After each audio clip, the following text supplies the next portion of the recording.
Ollaan täällä Espoon Yrityskylässä tänään. Yrityskylän nuorille suunnattu valtakunnallinen oppimiskokonaisuus, jossa harjoitellaan taloutta, työelämää ja yrittäjyyttä.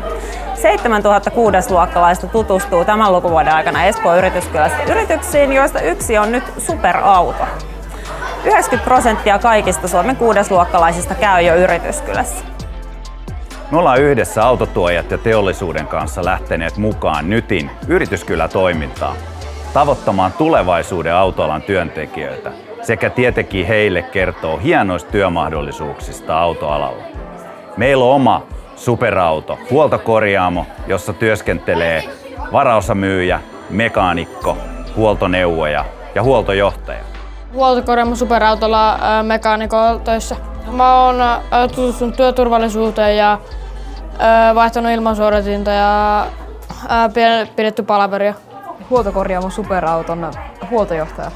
Mä just kävin tuolla johtajakoulutuksessa, että näistä tuloista ja menoista, että miten nämä toimii.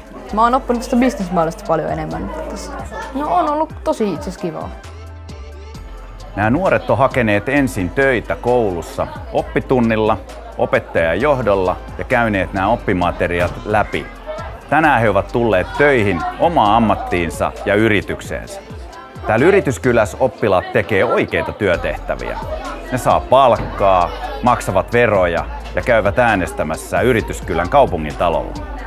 Autoalan kanssa on tehty nyt 3-vuotinen yhteistyösopimus ja tosi kivasti lähtenyt yhteistyö autoalan kanssa liikkeelle. Meillä on täällä Yrityskylässä ja Nytillä tosi tärkeää, että me saadaan eri aloja esille ja oppilaat pääsee tutustumaan erilaisiin yrityksiin ja erilaisiin toimialoihin. Niin on tosi tärkeää, että esimerkiksi autoala on täällä nyt mukana.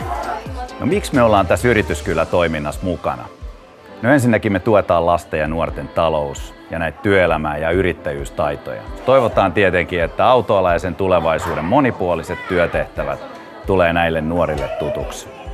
Tällä tavoin me tavoitetaan nämä yrityksen tulevaisuuden tekijät ja teemme toimialamme tutuksi ihan kokonaisille ikäluokille. Luonnollisesti innostetaan lapset ja nuoret työelämään ilon ja elämysten kautta. Unohtamatta sitä, että tehdään tietenkin vaikuttavaa vastuullista työtä nuorten hyvinvoinnin ja tasa-arvoisen tulevaisuuden puolesta.